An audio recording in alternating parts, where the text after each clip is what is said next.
నాకు నిజంగా మీ చేత చప్పట్లు కొట్టించుకోవాలను, లేదంటే మీ మన్నను సంపాదించాలని నేను చెప్పట్లా.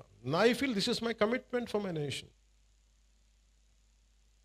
మీరు సీరియస్ చెప్తాను, మీరు కనుక రౌడీలను కనుక మీరు ఎంకరేజ్ చేశారా, గుండాలని కనుక మీరు వెనకేసుకొచ్చారా, ఈ దేశాన్ని ఎవడు బాగు చేయలేడు.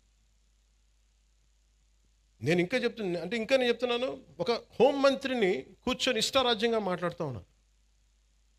హోంమంత్రిని మాట్లాడుతున్నారు, మేకప్ వేసుకున్నావు, దాన్ని తీస్తే ఒక వాళ్ళు ఇచ్చిన చాలామంది నవ్వు వస్తాయేమో, నాకు నవ్వు రాలా. అంటే ఇంట్లో తిరిగే ఒక ఆడబిడ్డ పౌడర్ వేసుకోకూడదు, బొట్టు పెట్టుకోకూడదు, అలంకారాలు చేసుకోకూడదు. ఒకడంటే సరిపోద్ది దానికి. రేపు పొద్దున కాలేజీల్లో ఆ అన్నోడి ప్రేరణ తీసుకొని ఎవడో ఒక అప్పుడే కాలేజీకి వచ్చిన పిల్లని అంటాడు, ఎవడు ఆ ఆడపిల్లని అంటాడు, ఆడబిడ్డని. నా భయాలు అది.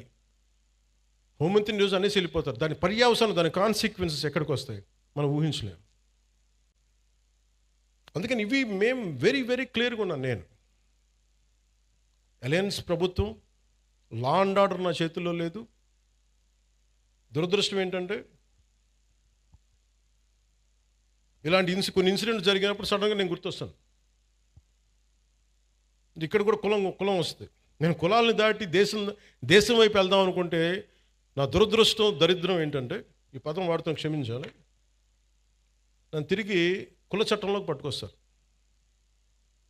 ఒక దేశాన్ని ప్రేమించేవాడు, అందరూ బాగుండాలని కోరుకునేవాడు, వ్యవస్థలు బలోపేతం కావాలని కోరుకునేవాడిని అందరూ కలిసి చివరిన కులం అనే ఒక చిన్న దాంట్లో ఇరికిస్తారు.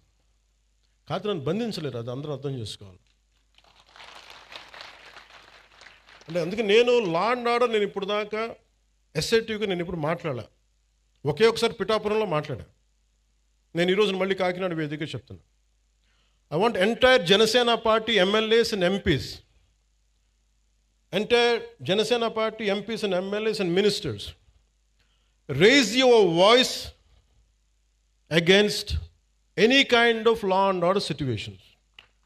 బలంగా చెప్పండి. ఇది నేను కుటుంబ నాయకులందరికీ నేను చెప్పలేను కాబట్టి, అది నా పరిధిలో లేదు కాబట్టి నేను వారికి చెప్పట్లేదు. కానీ నా పార్టీ నాయకులందరికీ, నా పార్టీకి సంబంధించిన మంత్రివర్గానికి, ఎంపీలకి, ఎమ్మెల్సీలకి మీకు చెప్తున్నాను, నేను అన్నిసార్లు నేను వెళ్ళి మాట్లాడను, మీరు మాట్లాడాలి.